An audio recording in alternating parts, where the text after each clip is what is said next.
네, 반갑습니다, 교수님. 많은 분들이 교수님을 알고 계시겠지만 모르시는 분들을 위해서 간단하게 한번 자기소개만 간단히 부탁드려도 될까요? 네, 저는 서울대학교 의과대학의 교수이고 예방의학을 전공하고 있습니다. 또 서울대병원에서 공공보건의료진흥원장을 맡고 있습니다. 그러면 바로 단도직입적으로 질문 드리고 싶습니다. 지금 대한민국 방역 체계가 성공적이라고 생각을 하시나요? 작년 2월에 대한예방의학회 김호랑 교수가 제안한 사회적 거리두기는 당시에는 큰 방향을 일으키지 못했으나 2020년 3월에 코로나가 심해지면서 15일간 강력한 사회대기를 시작했습니다. 그리고 현재까지 거리두기는 끝나지 않았죠. 안철수 대표는 K방역이 아니라 킬방역이라고까지 말하면서 자화자찬하는 정부에 대해서 비판의 목소리를 높였습니다. 그러나 솔직히 저는 우리나라가 부족한 점은 있으나 충분히 잘해왔다고 생각을 하고 있습니다. 의료진의 노력과 국민들의 희생이 좋은 결과를 불러왔다고 생각을 하고 있고, 실제로 미국이라든가 스페인, 이탈리아, 일본 등에 비해서 확실히 확진자 수는 적죠. 그럼에도 불구하고 여전히 확진자 수는 1000명을 넘고 있으며 K방역 및 거리두기에 대해서 비판적인 목소리도 날이 갈수록 거세지고 있습니다. 이제 다들 한계가 온 거라고 보는데요. 매일신문에서는 K방역, 국민은 1등, 국가는 꼴찌 이렇게 평가하기도 했어요. 홍윤철 교수님께서는 현재 방역체계, 즉 K방역을 어떻게 평가를 하시는지요? 거리두기는 실패를 했다고 보시는지요? 네, 그 K방역 또는 사회적 거리두기의 성공이냐 실패냐, 이것을 한마디로 이것이냐 저것이냐라고 답을 한다면 그 답 자체가 잘못된 거라고 저는 생각합니다. 우리가 K방역 내지는 현재의 코로나19로 여러 가지 상황이 전개됐을 때 그 결과가 어땠느냐는 기본적으로는 외국하고 비교를 해봐야 되겠죠. 예, 맞습니다. 그렇게 본다면은 우리나라는 비교적 잘한 그룹에 들어갑니다. 그런데 비교적 잘한 그룹에 들어가는데 그럼 현재 왜 국민들이 계속 이렇게 고통을 받아야 되느냐라고 하는 질문을 하면 좀 답이 달라지는 거죠. 그렇게 본다면 사실은 작년에 코로나19가 시작이 되고 거기에 대처를 해왔던 초기에는 상당히 잘했죠. 네네. 그리고 작년 전체적인 성적을 보면 나쁘지 않습니다. 다만 이제 금년에 들어와서 사회적 거리두기를 4단계까지 올렸는데도 환자 수가 감소하지 않고 2,000명대까지 지금 가고 있는 이 상황은 결코 잘하고 있다고 얘기할 수 없는 상황인 거죠. 그렇게 본다면 초기에는 잘했지만 지금은 잘했다고 평가할 수 없다라고 이야기하는 것이 맞을 것 같습니다. 지금 인터넷에서는 일부 커뮤니티에서는 그런 말이 있어요. 작년에 3단계 플러스 이런 식으로 되니까 이거 3단계 플러스, 3단계 알파 플러스 이런 식으로 가는 거냐, 이런 식으로 자조적인 표현까지 썼는데, 현안에 계신 분으로서는 왜 방역 당국에서 국민들이 혼란스럽게 그런 다양한 표현들을 쓰면서 다양한 거리두기를 내세우고 있다고 보시는지요? 일단 그 사회적 거리두기를 할 때 네. 3단계 플러스 4단계 플러스 이렇게 얘기하는 거는 근본적인 취지는 사실은 나쁜 거는 아닙니다. 왜 그러냐면 사회적 거리두기는 1, 2, 3, 4로 나눴는데 그렇게 하다 보니까 말하자면 정밀한 관리를 하기 어려운 경우들이 있죠. 그래서 어떤 경우는 조금 추가적으로 좀 더 강화하고 어떤 경우는 좀 풀어주고 그렇게 하다 보니까 플러스라고 하는 거를 붙여가게 되는데, 문제는 국민들이 그걸 이해할 때 이게 제대로 가고 있느냐라고 하는 질문을 하게 되는 거죠. 근데 더 근본적으로는 제가 초기에는 성공적이었지만 지금은 성공적으로 평가할 수 없다고 말씀드렸지 않습니까? 네네. 그럼 초기와 지금이 뭐가 다르냐라고 보시면 아마 국민 여러분들도 생각해 보시면 아실 거예요. 왜 그러냐면 저희가 코로나가 시작됐을 초기에는 사회적 거리두기를 강조한 것보다는 마스크 착용이라든지 기침 예절이라든지 개인위생이라든지 또는 확진자가 있으면은 추적 검사하고 또 검사량을 늘리고 하는 거에 대해서 정부가 굉장히 강조를 많이 했고요. 네. 국민들도 잘 따라 했습니다. 그게 사실은 방역에 있어서 가장 기본적인 거거든요. 맞습니다. 근데 지금은 그런 얘기들은 거의 안 하고 사회적 거리두기 단계만 갖고 다 얘기하고 있어요. 근데 사회적 거리두기 단계 조정 갖고는 환자가 늘어나는 거는 어느 정도 막을 수 있어서 줄어들게 하기는 매우 어렵습니다. 환자를 줄어들게 하려면 네. 그 방역의 기본 원칙, 접촉자의 관리와 검사, 개인위생, 마스크 착용 이런 부분들이 강화돼야지 되고요. 그렇게 해서 접촉자 된 사람들을 검사하고 그 사람들을 잘 관리하게 되면 환자가 줄어들게 되죠. 사실은 방역이라고 하는 것은 예. 환자가 줄어들어야 우리가 성공을 얘기할 수 있는 거거든요. 네, 맞습니다. 근데 지금은 그 부분은 거의 강조되지 않고 사실은 거의 실종됐다고 봐지고요. 지금 사회적 거리두기를 단계를 어떻게 할 것이냐. 사실 4단계에서도 높일 단계도 없습니다. 그러니까 맞습니다. 지금 전략은 환자 수를 더 이상 늘어나지 않게 하는 억제 전략이라고 볼 수 있는데 그렇다면 국민들은 계속해서 피해를 봐야지 되는 상황이 되는 거죠. 그 교수님께서는 모 언론사와 인터뷰에서 현재 방역 체계로는 확진자를 줄일 수 없고 K 방역 시스템이 붕괴 직전까지 왔다고 말씀해 주신 바 있는데 이에 대해서 어떤 과학적인 근거 같은 게 혹시 있을까요? 제가 K 방역이 잘못 가고 있다 이렇게 말씀드린 거는 원래 K 방역은 시작할 때 3T라고 아마 들어보셨을 거예요. 이게 추적, 검사, 치료라고 하는 네. 영어로 트레이싱, 테스트, 트리트먼트의 세 글자를 따온 거거든요. 이게 네. 방역의 기본 원칙입니다. 예. 거기다가 백신이 있죠. 그래서 3T 플러스 백신 이게 방역의 기본 원칙이어야 되는데 그게 K-방역의 가장 중심이 되어야 됩니다. 그런데 지금은 K-방역이 사회적 거리두기로 하는 것이 K-방역인 양 돼버린 거죠. 여기에 잘못이 있다. 저는 이렇게 생각을 합니다. 그래서 원래 K-방역 성공의 근원이었던 그런 방역 강화에 다시 초심으로 돌아가고 그래서 확진자를 줄이려는 노력을 해야지 된다 하는 것이 저의 주장입니다. 그 미국이랑 이스라엘, 영국 같은 이제 주요국 백신 접종 완료 비율이 50%를 넘음에도 불구하고 현재 신규 확진자 수는 여전히 좀 많은 편 같은데요. 의협에서는 백신 2회 접종 시 델타 변이에도 80% 이상 예방 효과가 있다고 했습니다. 미국 신규 확진자의 97%에서 99%가 백신 미접종자라고 하죠. 이 부분 끊고 가겠습니다. 네, 다시 어디까지 시작하도록- 했죠? 네, 다시 하도록 하겠습니다. 네, 그런데 현재 우리나라는 예상보다 백신 확보가 약간 다소 지체된 듯한데 혹시 이 이유는 뭐라고 보시는지요?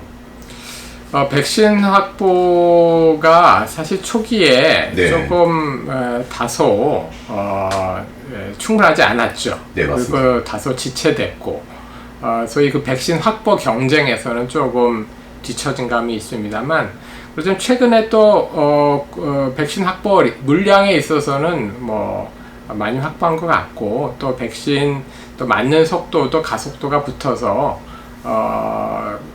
어느 정도 이제는 많이 따라잡고 있다 이렇게 생각됩니다. 그런데 제가 말씀드리고 싶은 것은 백신은 굉장히 중요한 전략이지만 네. 백신 갖고 코로나 문제를 해결할 수 없다 하는 것은 이미 분명해졌습니다. 왜냐하면은 이스라엘에서 백신 접종률, 백신을 2번 다 맞은 사람이 70%가 넘는데도 환자가 굉장히 많이 지금 생기고 있지 않습니까? 네.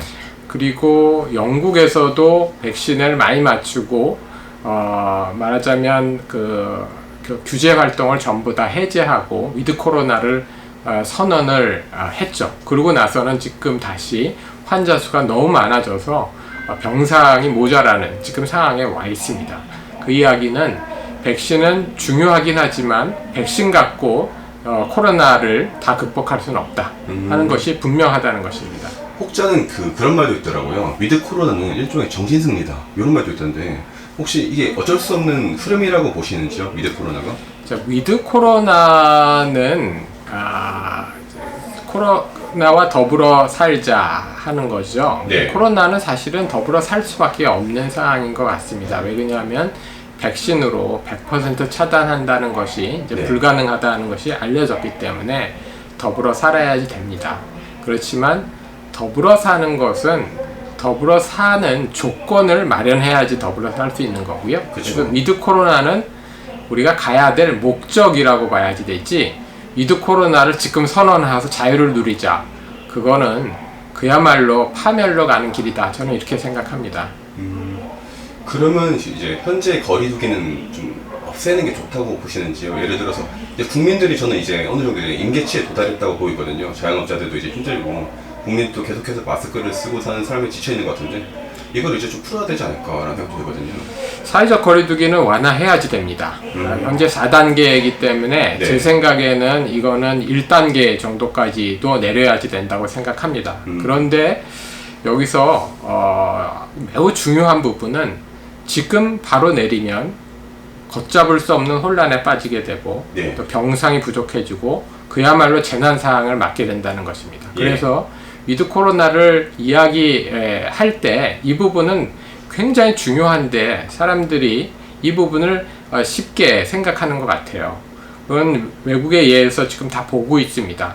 위드 코로나는 우리가 가야 될 목표이고 전략이지 지금 당장 아무 조건 없이 수행하는 것은 재난에 빠지는 길이다. 이렇게 볼 수 있습니다.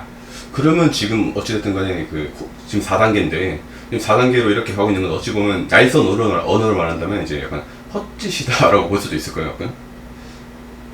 아니 그렇지 않죠. 현재는 현실적으로 네. 사회적 거리두기를 대체할 수 있는 네. 새로운 방역 전략이 없기 때문에 하는 것이죠. 근데 그게 없다고 사회적 거리두기 4단계를 안 한다. 그러면 아무것도 안 한다는 거거든요. 그거는 정말 매우 위험한 생각이다라고 저는 생각합니다. 그러면 이제 앞으로 코로나 확산 방지라든가 예방을 위해서 우리가 해야 될 가장 효과적인 방법이 어떤 게 있을까요? 가장 효과적이고 가장 중요한 것은 확진자와 접촉된 사람들을 빨리 파악을 하고 네. 이 사람들을 검사해서 다시 확진이 나오면 격리를 하는 네. 이러한 조치가 이루어져야지 되는데 네. 현재는 이렇게 해서 확인돼서 관리되는 사람, 즉 이걸 이제 방역 막내 확진자라고 얘기하는데 이게 현재 30%밖에 안 됩니다. 그러니까 현재 70%의 환자는 방역 관리망 내에서 발생하지 않고 그 밖에서 발생하는 거죠. 말하자면 관리가 안 되는 사각지대가 굉장히 많다 하는 것이죠. 그래서 이 부분을 어떻게 빨리 방역망 안에서 관리할 것이냐에 대한 방안을 마련해야지 됩니다. 방안을 마련해야 된다. 아까 말씀하셨던 3T가 이 범주에 속한다고 볼 수 있을까요? 3T를 잘 하게 되면 네. 방역망 안에서 관리를 하게 되는 거고요. 근데 문제는 어떻게 그럼 이것을 잘 할 것이냐?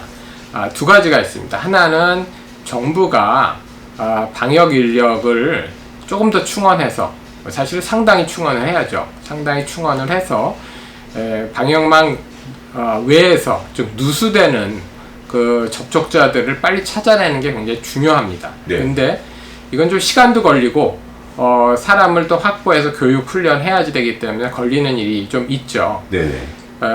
또 다른 방안은 사실은 이제 국민 참여 방안인데요. 어떻게 보면 이제 행정명령 중심에서 시민들이 나서서, 국민들이 나서서 저는 이 코로나를 극복해야 된다고 생각하는데, 어떤 것이냐면은 그 코로나 그 접촉 추적 앱 같은 거죠. 네. 이 앱이 사실은 뭐 이미 개발돼서 활용되는 것들도 있거든요. 예. 근데 우리나라는 또 IT 기술도 굉장히 괜찮지 않습니까? 맞습니다. 현재 개발돼서 활용되는 앱을 조금 더 고도화하고, 그리고 또 통신망이나 또는 또 우리 QR코드 다 하잖아요. 예. 이런 정보를 잘 관리하면서 한편으로는 개인 정보를 보호할 수 있는 기술, 이것도 다 개발돼 있어요. 그러면은 개인 정보를 보호하면서도 확진자와 접촉된 정보를 거의 완벽하게 우리가 알 수 있는 그런 기술을 활용한다면, 그러면 접촉자 관리를 충분히 잘하지 않겠습니까? 사실 대한민국이 세계에서 제일 잘할 거라고 저는 생각합니다. 그러면 가장 잘하는 부분을 활용을 해서 코로나를 극복하는 게 답이 아닐까 이렇게 생각합니다. 지금 현재 거리두기보다는 그런 방식이 더 효과적일 것이라고 이렇게 생각하시는 거죠? 이런 접촉자 추적 관리 앱을 활용하게 되면 네. 사실 사회적 거리두기는 할 필요가 없는 거죠. 사회적 거리두기는 할 필요가 없고 우리가 거의 정상적인 자유로운 생활과 활동을 하면서 지내면서 그렇지만 접촉이 됐다고 나오면 검사하고 검사는 또 정부가 검사비를 또 대주고 관리하고 이런 이제 정부와 국민이 함께 만들어가는 방역 전략 이게 저는 필요하다고 생각합니다. 잠깐만 확인해 보겠습니다. 거의 다 얘기했는데 이제 거기까지 해도 될 것 같은데. 네, 이제 마지막으로 두 문제 남아가지고 네. 질문 두 문제 남아가지고 마지막 테이크 하겠습니다. 하나, 둘, 셋. 두 번째 테이크. 네, 그러면 이제 국내산 백신이랑 치료제에 대해서 한번 여쭤보고 싶은데요. 작년에 우리나라가 우리나라 바이오가 이제 세계를 선도한다 이런 이제 말들 언론에서 했을 때 제가 이제 우리나라는 바이오를 먹고 살기 힘든 나라라고 이제 바이오 전공하면 근데 예. 내가 백신과 치료제는 내가 전공이 아니에요. 아 그래요? 네. 알겠습니다. 나는 방역 쪽의 전공이지. 아 백신 치료제는 그럼 안 하는. 네. 그러면 코로나19 기원에 대해서 한번 여쭤보고 싶습니다. 요새 이게 되게 핫하잖아요. 지난달 20일 중국의 WHO의 이제 코로나 관련 2차 조사 제안을 거부하자 미국은 중국 우한 연구소에서 바이러스가 유출됐다고 주장하게 됐습니다. 그것도 나는 내가 얘기하는 건 적절하지 않아요. 아 그래요? 왜? 네. 왜 그럼? 그거는 누구도 답할 수 없는 부분이에요. 아직은 네, 그렇기 때문에. 네. 그러면 그거는 근거 없는 주장이 돼. 나는 근거 없는 주장은 얘기 안 합니다. 아 알겠습니다. 여기 대해서는 그러면 다른 걸로 하겠습니다. 그러면 모의 언론사와 인터뷰에서 K방역 국민은 교통겪는데 무슨 성공 이렇게 말씀을 해주셨는데 정리를 하자면 결국에는 코로나 이제 K방역이 작년에는 잘했지만 올해는 조금 부진을 하고 있고 이거를 결론적으로 잘 하기 위해서는 거리두기는 좀 완화를 하되 이제 말씀해 주셨던 어플리케이션이라든가 그런 걸 활용해서 국민을 더 잘 추적하고 이런 방향으로 가야 된다고 이제 결론적으로 생각할 수 있을까요? 우선 K방역이 이제 성공하려면 정부만 갖고 네. 또 행정 명령만 갖고 또는 사회적 거리두기만 갖고 할 수는 없다는 것이 네. 이제 거의 분명해졌다고 저는 생각합니다. 이제는 국민이 참여하고 국민과 정부가 같이 협력하고 그리고 사회적 거리두기보다 확진자 추적과 검사에 치중하는 그런 새로운 전략으로 나아가야지 된다. 저는 이렇게 생각합니다. 근데 이거는 좀 궁금한 게 아마 정부에서도 이제 질병 쪽에서도 다들 이런 사실들을 알고 있을 텐데 그럼에도 불구하고 이제 계속해서 거리두기를 고수하고 있는 이유는 뭘까요? 그 사회적 거리두기에서 정책 전환을 해야지 되는데 네. 사실은 이제 백신 접종을 높이면은 사회적 거리두기만 갖고도 코로나 상황을 극복할 수 있다고 판단한 것 같습니다. 그렇지만 백신만 갖고 이제 안 된다는 것이 거의 증명이 됐고 백신 접종률을 높이더라도 환자는 계속 발생할 것이라는 것이 외국에서 이미 다 알려져 있기 때문에 네. 이제는 그 전략을 수정해야 된다고 저는 생각합니다. 이제는 수정할 때가 됐다 네. 말씀이시죠. 그러면 이제 그 전략을 수정하고 위드 코로나를 이제 본격적으로 시작하게 되면 저희도 이제 마스크 벗고 다니고 해외여행도 자유롭게 다녀도 된다 이런 식으로 받아들여도 되는 것일까요? 전략 수정을 해서 네. 우리가 그 접촉자 관리에 대해서 아주 좋은 그런 시스템도 만들고 또 국민들이 참여해서 앱도 사용하고 해서 국민들이 다 참여하고 그렇게 된다면 저는 사회적 거리두기는 1단계 이상 필요 없을 거다라고 저는 생각을 하고요. 아마 국민들의 생활은 매우 자유롭고 정상적인 생활이 가능할 것 같습니다. 다만 해외여행은 조금 다른 부분이 있는 게 외국에서 그러면 얼만큼 따라올 것이냐 네. 그거는 굉장히 다른 얘기가 되는 거죠. 대한민국은 잘할 수 있습니다. 그렇지만 외국이 잘하기 위해서는 좀 시간이 걸릴 것 같습니다. 아직까지는 해외여행은 조금 더 기다려 봐야 될 것 같다 말씀이시죠? 네. 근데 개인적으로도 궁금한 게 이제 미국이라던가 말씀하신 대로 이스라엘이라던가 그런 데 방역 체계에서 백신을 되게 많이 맞고 있는데도 불구하고 여전히 1확진자 수가 이제 수만 명을 넘어가는 경우가 많던데 이건 말씀하신 대로 이제 백신이 그렇게 효과를 못 가진다는 의미인가요? 우선은 미국이나 또는 영국이나 이스라엘에서 확진자의 대부분은 백신 안 맞은 사람들입니다. 안 맞은 사람한테서 신규 확진자 나오고 있다. 대부분 그렇습니다. 그렇지만 백신 맞은 사람 중에서도 돌파 감염에서 확진자들이 나오고 있습니다. 네. 그 이야기는 우선 백신은 가능하면 많이 맞아야지 된다 이제 하는 거고요. 그렇지만 백신만 갖고는 안 된다 하는 것을 얘기하는 것입니다. 백신만 갖고는 안 되고 아까 말씀하신 대로 이제 여러 가지 방안들은 이제 다 같이 해야 된다는 네. 말씀이시죠. 알겠습니다. 그럼 좋은 말씀해 주셔서 감사드립니다. 네.